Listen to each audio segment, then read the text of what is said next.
جیسا کہ گزشتہ قسطوں میں ہم جان چکے ہیں کہ ذوالقرنین جن کا ذکر قرآن میں کیا گیا در حقیقت فارس کے بادشاہ تھے، جن کو یونانی سائرس دی گریٹ کے نام سے بھی جانتے ہیں۔ اور ہم نے یہ بھی جانا کہ ذوالقرنین نے جو بند یاجوج ماجوج کی قوم کو روکنے کے لیے بنایا، وہ بند داغستان میں دربند کے علاقے میں موجود ہے اور کافی حد تک مسمار ہو چکا ہے اور اپنی دفاعی افادیت بھی کھو چکا ہے۔ اس کے علاوہ ہم نے یہ بھی جانا کہ یاجوج ماجوج کی قوم، جن کو الخضر کے نام سے بھی جانا جاتا تھا، ان کا قبضہ کوہکاف کے شمالی علاقوں میں تھا اور اس قوم کے حکمرانوں نے اپنی رعایا سمیت یہودیت اختیار کر لی تھی، جو موجودہ دور کے یورپی ممالک جیسے کہ پولینڈ اور جرمنی میں جا کے آباد ہوئے۔ اور پھر جنگ عظیم دوئم کے بعد یہ لوگ کثیر تعداد میں فلسطین کے علاقے میں جا کر آباد ہو گئے اور اس غیر قانونی قبضے کو 1948 میں قانونی حیثیت اقوام متحدہ نے دی۔ لیکن جیسا کہ گزشتہ قسط میں ہم جان چکے ہیں کہ فلسطین کے علاقے کا سودا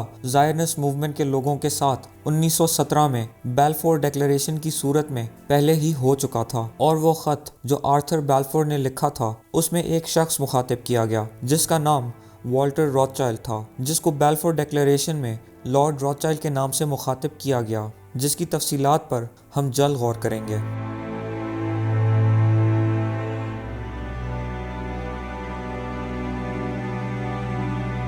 لیکن فی الوقت ہم غور کریں گے یاجوج ماجوج کے اس ذکر پر جو قرآن کی سورہ انبیاء میں موجود ہے۔ آیت نمبر 95 اور 96 میں کہا گیا، اور جس بستی کو ہم نے ہلاک کر دیا اس پر لازم ہے کہ وہاں کے لوگ پلٹ کر نہیں آئیں گے یہاں تک کہ یاجوج اور ماجوج کھول دیے جائیں گے اور وہ ہر بلندی سے دوڑتے ہوئے آئیں گے۔ جیسا کہ ہم پہلے ہی بیان کر چکے ہیں کہ آیت نمبر 95 میں جس شہر یا بستی کا ذکر کیا جا رہا ہے وہ در حقیقت جیروسلم یا یروشلم کا علاقہ ہے، جو بستی یہود کی نافرمانیوں کی وجہ سے 2 بار تباہ کی گئی۔ پہلی بار نبوکدنیزر کے دور میں جب اس نے یروشلم پر حملہ کیا اور فرسٹ ٹیمپل کو تباہ کر دیا، اور دوسری بار یہ شہر رومیوں کے ہاتھوں 17ویں صدی عیسوی کے دوران تباہ ہوا۔ لیکن اس شہر کا یاجوج ماجوج کی قوم کے ساتھ ذکر غور طلب ہے، جیسا کہ ہم پہلے ہی جان چکے ہیں کہ 7ویں اور 8ویں صدی عیسوی کے دوران یاجوج ماجوج یا الخضر کی قوم نے اپنے حکمرانوں سمیت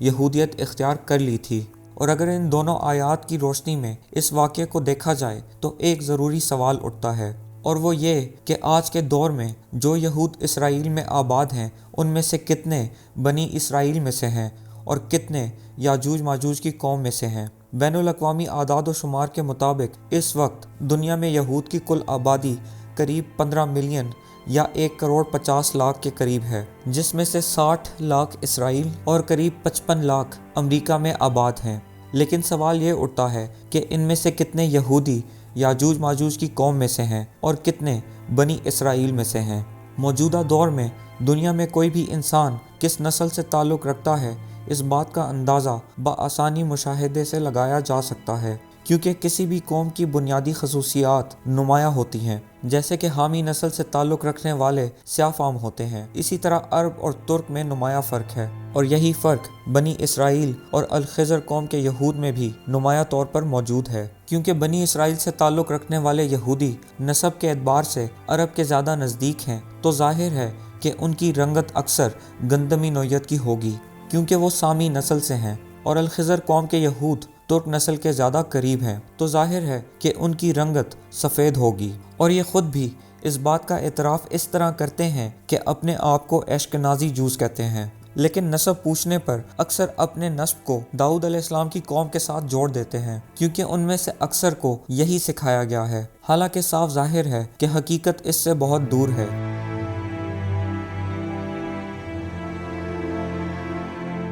وہ اس سفید رنگت کی وجہ اکثر یہ بتاتے ہیں کہ رومیوں کی حکمرانی کے دوران کچھ یہودیوں نے شاید سفید فام خواتین کے ساتھ شادیاں کی، جس کی وجہ سے آج یہود میں سفید فام لوگ موجود ہیں، جن کو یورپین جوز یا پھر اشکنازی جوز کے نام سے بھی جانا جاتا ہے۔ سوچنے کی بات یہ بھی ہے کہ اگر ایسا ہوتا تو یقیناً کل یہودی آبادی میں سے ایک قلیل حصہ ایسا سفید فام یہود پر مبنی ہوتا، لیکن ایسا نہیں، بلکہ دنیا کے کل یہود میں سے اکثر سفید فام ہیں اور الخضر قوم سے تعلق رکھتے ہیں۔ اس کے علاوہ آج کے یہود یہ دعویٰ بھی کرتے ہیں کہ وہ سب ایک قبیلے سے تعلق رکھتے ہیں، اور یہی تعلیمات ان سب کو دی جاتی ہیں۔